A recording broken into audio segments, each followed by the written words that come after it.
Hello everyone, this is Kundan Kumar Mehta and you are watching your अपना वाला channel, प्यारा सा चैनल मेरिट यार्ड। तो अभी तक हम लोग जो सेल चैप्टर है उसमें जो है सभी ऑर्गेनेल्स के बारे में स्टडी कर चुके हैं। तो आज का जो लेक्चर है इसमें हम लोग एक स्पेशल टॉपिक के बारे में स्टडी करने वाले हैं, जिस टॉपिक का नाम है cell cycle and cell division. वैसे बात करें क्लास 9th में ये सेल चैप्टर में ही इंक्लूडेड है, नहीं इसको जो है हायर क्लासेज में जो है इसको अलग पढ़ना है। Cell cycle and cell division जो है एक अलग चैप्टर ही है, सेपरेट चैप्टर है। तो यहाँ पर हम लोग cell cycle and cell division में ज़्यादा डिटेल में स्टडी नहीं करेंगे, जो भी करेंगे बस ये समझेंगे कि ये इसका मतलब होता क्या है। नहीं, सेल साइकिल क्या होता है, तो ये है आपका घटनाओं का लगातार क्रम है, जिसमें क्या होता है बहुत सारे क्या है कि सीक्वेंस ऑफ इवेंट्स होते हैं। इसके परिणाम स्वरूप एक सेल जो है वो डिवाइड करता है और न्यू सेल का फॉर्मेशन होता है। तो ये होता है आपका सेल साइकिल। देखिए, तो सेल साइकिल क्या है, द सीक्वेंस ऑफ इवेंट्स यानी घटनाओं का लगातार क्रम by which a cell duplicates यानी सेल डुप्लीकेट्स करता है इट्स जीनोम यानी जो सेल में जो डीएनए होता है या फिर क्रोमोसोम्स जो जेनेटिक मटेरियल है उसका डुप्लीकेशन होता है, यानी अमाउंट जो है क्या होता है डबल्ड होता है डीएनए का।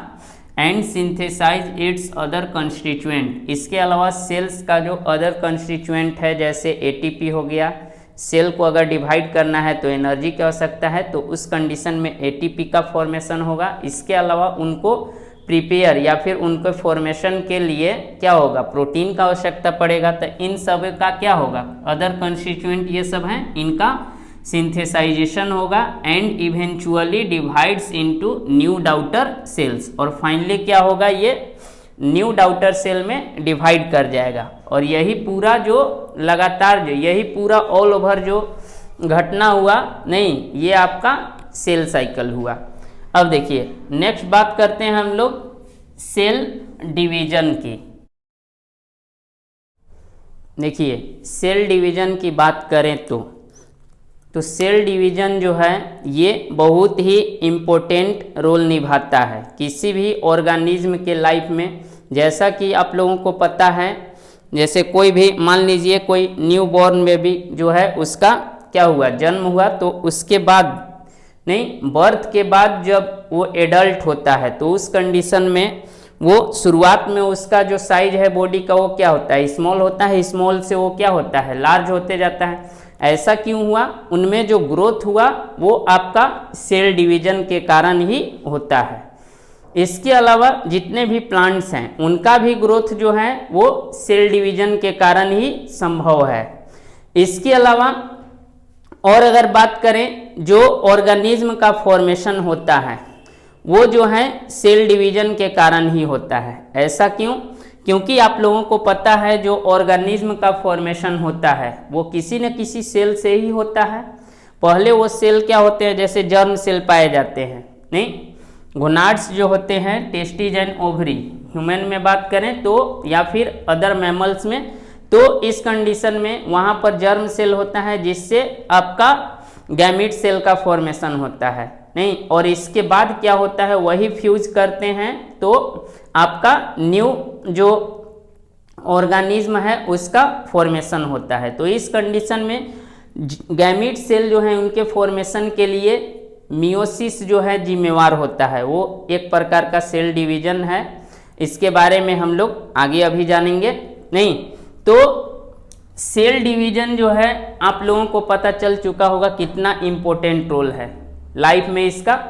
तो सेल डिवीजन की डेफिनेशन की बात करें तो जो पेरेंट सेल होता है, नहीं the process by which parent cell divides into new daughter cells, यानी वैसा प्रोसेस जिसके द्वारा पेरेंट सेल यानी एक सेल जो है डिवाइड करके न्यू सेल्स का फॉर्मेशन करता है वही आपका सेल डिवीजन कहलाता है। देखिए तो सेल डिवीजन क्या है, the process by which a parent cell divides to form new daughter cells, यानी एक पेरेंट सेल है, जैसे सपोज ये आपका एक पेरेंट सेल है, ये क्या करेगा, डिवाइड करेगा तो न्यू सेल्स का फॉर्मेशन होगा इस प्रकार। तो ये जो न्यू सेल्स का फॉर्मेशन हुआ इन्हें हम लोग डॉटर सेल्स कहते हैं। ये शुरुआत वाला पेरेंट सेल है। तो ये होता है आपका सेल डिवीजन। अब हम लोग बात करते हैं जो सेल डिवीजन है वो आपका मेनली 2 स्टेज में कंप्लीट होता है। जो फर्स्ट स्टेज है उसे हम लोग कहते हैं इंटरफेज और सेकेंड जो है आपका एम फेज। तो अब हम लोग 1 बाय 1 जो है स्टेज उसके बारे में स्टडी करेंगे। तो चलिए देखते हैं। तो फेज या फिर स्टेज सेल डिवीजन का जो है वो आपका 2 होता है। फर्स्ट है आपका इंटरफेज और सेकंड है एम फेज। देखिए इंटरफेज की बात किया जाए तो ये एक ऐसा फेज है जहाँ पर सेल जो है प्रिपेयर होता है ओनली फॉर डिवीज़न, यानी डिवीज़न के लिए यहाँ पर सेल जो है प्रिपेयर होता है। ये जो इंटरफेज है इसे पुनः बांटा गया है 3 सब स्टेजेज में। नहीं, फर्स्ट होता है आपका G1 फेज, सेकेंड है S फेज और थर्ड है G2 फेज, यानी G1 S G2। देखिए तो 3 सब स्टेजेज जो हैं आपका इंटरफेज का कौन कौन सा है। फर्स्ट है G1 फेज, इसे हम लोग गैप 1 फेज के नाम से भी जानते हैं। सेकेंड है S फेज जिसे हम लोग सिंथेसिस फेज के नाम से भी जानते हैं। और थर्ड है आपका G2 फेज जिसे हम लोग गैप 2 फेज के नाम से जानते हैं। ठीक है, तो बात करें अब हम लोग 1 बाय 1 जो सब फेज हैं इसके बारे में स्टडी करेंगे। तो फर्स्ट देखिए जो आपका गैप 1 फेज है इसका यहाँ पर क्या होता है कि सेल का जो ग्रोथ है वो गैप 1 फेज में होता है, यानी ग्रोथ ऑफ सेल्स जो है आपका G1 फेज में होता है। सेकेंड की बात करें S फेज, तो यहाँ पर क्या होता है DNA का डुप्लीकेशन और सिंथेसिस होता है, यानी डुप्लीकेशन और सिंथेसिस ऑफ DNA। जैसे मान लीजिए ये आपका DNA है, ये एक DNA है, जब डुप्लीकेशन होगा तो इसके बाद क्या होगा 2 न्यू DNA का फॉर्मेशन हो जाएगा। ये देखिए इस प्रकार क्या हुआ, ये आपका 1 से 2 DNA बन गया। ये हुआ DNA का डुप्लीकेशन, ऐसे होता है। थर्ड सब स्टेज की बात करें, ये है G2 फेज। यहाँ पर क्या होता है प्रोटीन का सिंथेसिस होता है। इसके अलावा और भी जो अदर कंस्टिट्यूएंट जो एनर्जी प्रोवाइड करने वाले हैं ATP GTP ये सभी क्या होता है इनका फॉर्मेशन होता है। तो मेनली जो है सिंथेसिस होता है प्रोटीन का। नहीं, ये हुआ G2 फेज। तो ये था आपका इंटरफेज। अब हम लोग सेकेंड जो सब स्टेज है सेल साइकिल का उसे हम लोग देखेंगे, यानी एम फेज को। देखिए तो एम फेज है जिसे हम लोग माइटोसिस फेज के नाम से भी जानते हैं। एम फेज जो है आपका इसे पुनः डिवाइड किया गया है 2 सब फेज में। नहीं, फर्स्ट है आपका कैरियोकाइनेसिस और सेकंड है साइटोकाइनेसिस। जैसा कि नाम से ही पता चल रहा है कैरियो का मतलब होता है न्यूक्लियस की, नहीं, यानी न्यूक्लियस का डिवीजन ऑफ न्यूक्लियस, इसे हम लोग कैरियोकाइनेसिस कहते हैं। और साइटोकाइनेसिस का मतलब हुआ डिवीजन ऑफ साइटोप्लाज्म। नहीं, तो 1 बाय 1 हम लोग अब देखेंगे। तो देखिए कैरियो का मतलब होता है न्यूक्लियस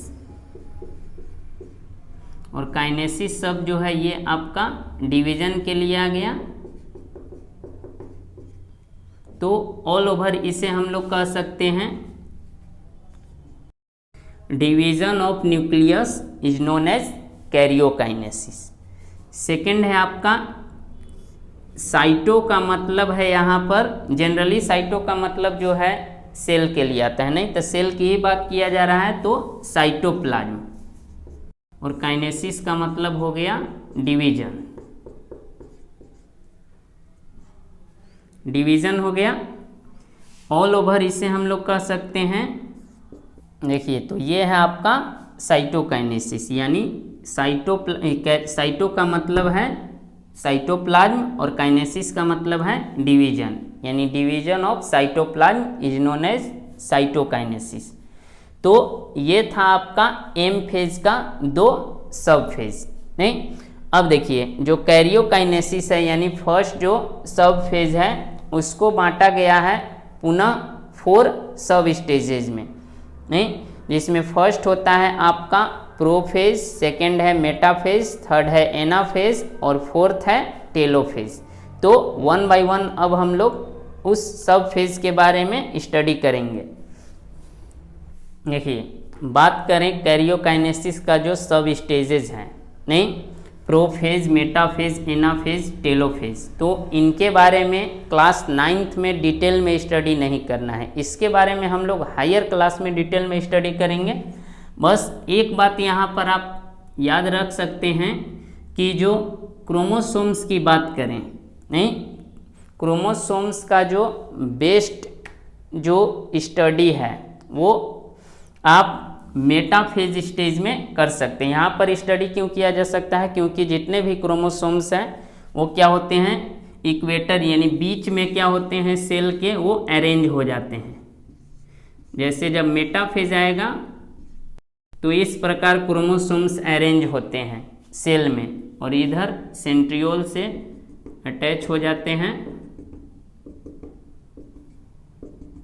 नहीं, इस प्रकार। तो मेटाफेज आपका क्या हो गया, ये आपका बेस्ट स्टेज है स्टडी ऑफ क्रोमोसोम्स के लिए, यानी क्रोमोसोम्स के स्टडी के लिए बेस्ट स्टेज है आपका मेटाफेज। तो ये था आपका सब स्टेज जो है कैरियोकाइनेसिस का। Next types of cell division के बारे में स्टडी करेंगे। देखिए तो types of cell division, first है आपका माइटोसिस सेल डिवीजन और सेकंड है मियोसिस सेल डिवीजन। तो अब हम लोग 1 बाय 1 स्टडी करेंगे।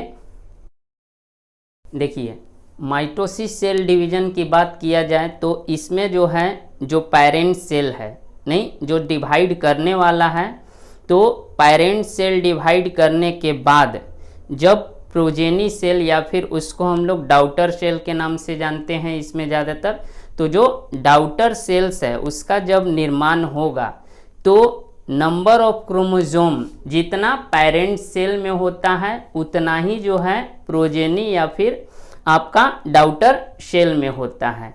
तो इस प्रकार के सेल डिवीजन को हम लोग माइटोसिस सेल डिवीजन कहते हैं, यानी those type of cell division in which the number of chromosomes in parent cell and daughter cell becomes equal.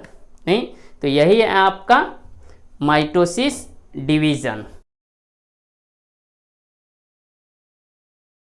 देखिए तो क्या है, those type of cell division, यानी वैसा सेल डिवीजन इन विच जिसमें number of chromosomes in daughter cells become equal to the parent cell, यानी वैसा cell division जिसमें नंबर ऑफ क्रोमोसोम्स जो है जो आपका डाउटर सेल्स में और पेरेंट सेल दोनों में इक्वल होता है, तो ये होता है आपका माइटोसिस डिवीजन, हिंदी में समसूत्री विभाजन कहते हैं। अब देखिए आगे बात करें, माइटोसिस डिवीजन जो है इसमें जो है एक सेल डिवाइड करके, नहीं, 2 न्यू सेल्स का फॉर्मेशन करता है, 2 डाउटर सेल्स का फॉर्मेशन होता है इसमें। देखिए माइटोसिस डिवीजन को हम लोग इक्वेशनल डिवीजन के नाम से भी जानते हैं, क्योंकि यहाँ पर जो पेरेंट में और डाउटर सेल दोनों में क्रोमोसोम्स इक्वल होता है, इसलिए इसे हम लोग इक्वेशनल डिवीजन के नाम से भी जानते हैं। माइटोसिस जो डिवीजन है वो जनरली आपका सोमैटिक सेल्स में होता है। सोमैटिक सेल्स बात करें तो बॉडी के जितने भी सेल्स होते हैं वो सभी जो हैं सोमैटिक सेल्स हैं, ओनली जर्म सेल को छोड़ करके, जिससे गैमीट का फॉर्मेशन होता है उसकी बात नहीं करेंगे, वहाँ पर जनरली माइटोसिस नहीं होता है, नहीं, वहाँ पर मियोसिस ज़्यादातर होता है। तो माइटोसिस जो है आपका ऑल ओवर बॉडी जो सेल्स है उसमें होता है, सोमैटिक सेल्स में होता है ये। अब देखिए इसे हम लोग अब डायग्राम के थ्रू जान लेते हैं। देखिए सपोज ये आपका एक ह्यूमन सेल है, नहीं ह्यूमन सेल वो भी सोमैटिक सेल्स, तो इसे हम लोग कहेंगे पेरेंट सेल। ये आपका ह्यूमन सेल की बात करें तो क्रोमोसोम्स का जो नंबर होता है वो आपका 46 होता है, ये डिप्लॉइड। अब देखिए ये सेल्स जो है डिवाइड करेगा माइटोसिस के द्वारा, तो 2 न्यू सेल्स का फॉर्मेशन होगा और ये दोनों सेल्स जो हैं इन्हें हम लोग डॉटर सेल कहेंगे। अब देखिए यहाँ पर क्रोमोसोम्स जो हैं दोनों में आपका 46 ही रहेगा, डिप्लॉइड में 46 ही क्रोमोसोम्स रहेगा। तो ऐसे डिवाइड करता है कोई सेल माइटोसिस के थ्रू। माइटोसिस का सिग्निफिकेंस क्या है उसे पहले हम लोग जानेंगे, इसके बाद हम लोग मियोसिस को देखेंगे। देखिए सिग्निफिकेंस की बात किया जाए तो मल्टी सेलुलर ऑर्गेनिज्म जितने भी होते हैं, नहीं उनमें ये ग्रोथ जो है बॉडी का उनका उसमें हेल्प करता है।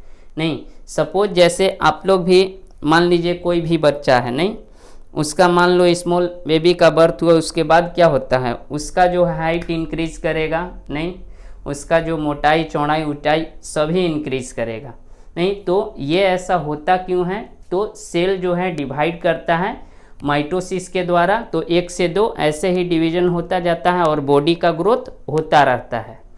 तो ये जो मल्टी सेलुलर ऑर्गेनिज्म में जो ग्रोथ होता है बॉडी का वो माइटोसिस के थ्रू हुआ। इसके अलावा सपोज कोई जा रहा है कोई बच्चा और जाते समय मान लीजिए कि गिर गया, गिरने के बाद यहाँ पर मान लीजिए कट गया, कटने के बाद क्या होगा कि ब्लीडिंग होने लगेगा, नहीं कुछ टाइम बाद क्या होता है स्टॉप हो जाता है, तो आपका प्लेटलेट्स के थ्रू हो जाता है। लेकिन जो वुंड हुआ या फिर टिश्यू जो डैमेज कर गया तो क्या वो ऐसे ही रहता है, नहीं ना, टाइम के साथ देखा जाए तो क्या होता है कि रिपेयर हो जाता है। यानी टिश्यू का जो रिपेयर होता है बॉडी में वो आपका माइटोसिस के थ्रू ही होता है। थर्ड सिग्निफिकेंस की बात करें तो यूनिसेलुलर ऑर्गेनिज्म जो भी होते हैं जनरली उनमें जो है रिप्रोडक्शन जो है माइटोसिस के द्वारा ही होता है, वहाँ पर सेल डिवीजन जो है वही उनमें रिप्रोडक्शन को शो करता है। तो first significance growth of multicellular organism, second repair of tissues, third जो है रिप्रोडक्शन, जैसे अमीबा हो गया, पैरामीशियम हो गया, ये सभी यूनिसेलुलर ऑर्गेनिज्म हैं जिनमें क्या होता है जो रिप्रोडक्शन है वो माइटोसिस के थ्रू ही होता है। तो ये था आपका माइटोसिस का सिग्निफिकेंस। अब हम लोग जो सेकेंड टाइप से मियोसिस उसे देख लेते हैं। देखिए तो मियोसिस में जो है क्रोमोसोम्स का जो नंबर है पेरेंट सेल में और जो न्यू सेल्स बनेगा उसमें दोनों में डिफरेंसेस होता है। पेरेंट सेल जो है उनमें आपका जितना नंबर ऑफ क्रोमोसोम्स है उसका just half number of chromosomes जो हैं डॉटर सेल्स में मिलते हैं मियोसिस डिवीजन में। नहीं माइटोसिस में सेम होता है, जितना पेरेंट सेल में उतना ही डॉटर सेल में, लेकिन मियोसिस में क्या होता है हाफ हो जाता है क्रोमोसोम नंबर, यानी पेरेंट सेल में जितना है उसका हाफ। देखिए those type of cell division, यानी वैसा सेल डिवीजन जिसमें number of chromosomes in daughter cells become half to the parent cell, यानी डॉटर सेल में जो नंबर ऑफ क्रोमोसोम्स है वो हाफ हो जाएगा जितना पेरेंट सेल में उपस्थित रहेगा। तो इस प्रकार के सेल डिवीजन को हम लोग मियोसिस डिवीजन के नाम से जानते हैं। सॉरी डिवीजन यहाँ होगा मियोसिस डिवीजन। नहीं चूँकि यहाँ पर क्रोमोसोम्स का नंबर जो है हाफ हो जाता है, इसलिए इसे हम लोग एक और नाम से जानते हैं, रिडक्शनल डिवीजन भी कहते हैं। रिडक्शनल डिवीजन, रिडक्शन का मतलब रिड्यूस होने से यानी कम होने से है, नहीं।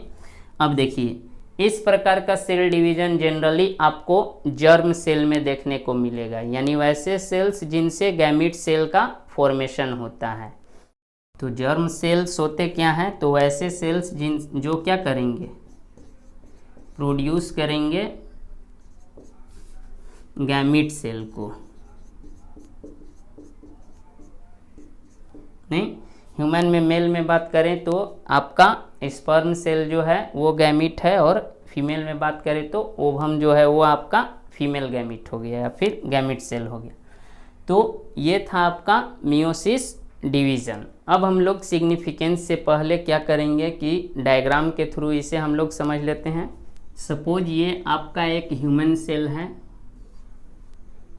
नहीं, और ये है डैप्लॉइड, यानी क्रोमोसोम्स नंबर जो है ह्यूमन सेल में जनरली क्या होता है, 46 होता है। ये आपका क्या है, पेरेंट सेल। अब देखिए, माइटोसिस में डिवीज़न के बाद 2 डॉटर सेल्स का निर्माण होता है, लेकिन यहाँ पर जो है 4 डॉटर सेल्स का फॉर्मेशन होता है। ये बने 4, और मियोसिस के थ्रू बने हैं। ये सभी जितने भी सेल्स हैं इनको हम लोग कहेंगे डॉटर सेल। इनमें जो क्रोमोसोम्स का जो नंबर है सभी में क्या होगा, हाफ हो जाएगा, यानी हाफ कहें तो डैप्लॉइड सेल में आपका 46 होता है, तो हैप्लॉइड में क्या होगा, 23 हो जाएगा, यानी N 23, सभी में 23 क्रोमोसोम्स पाए जाएंगे।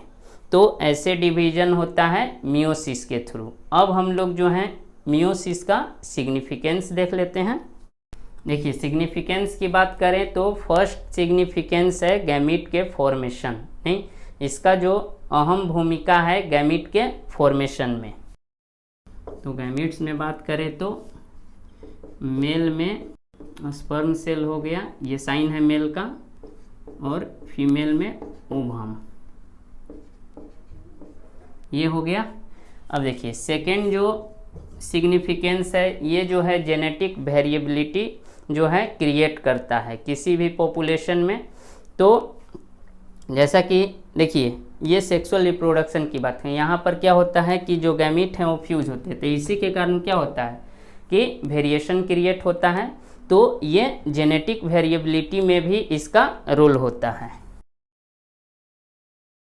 देखिए, produces genetic variability in a population generation after generation, यानी पीढ़ी दर पीढ़ी क्या करेगा, एक पीढ़ी ये जेनेटिक वेरिएबिलिटी क्रिएट करता है। तो ये हुआ आपका सिग्निफिकेंस मियोसिस का। तो इस प्रकार आपका cell cycle and cell division जो टॉपिक था वो कवर हो चुका। तो नेक्स्ट वीडियो में हम लोग इनसे रिलेटेड जो भी आज तक अभी तक हम लोग जो भी स्टडी किए हैं उनसे रिलेटेड क्वेश्चन करेंगे। तब तक के लिए आप स्टडी करते रहें। थैंक्स।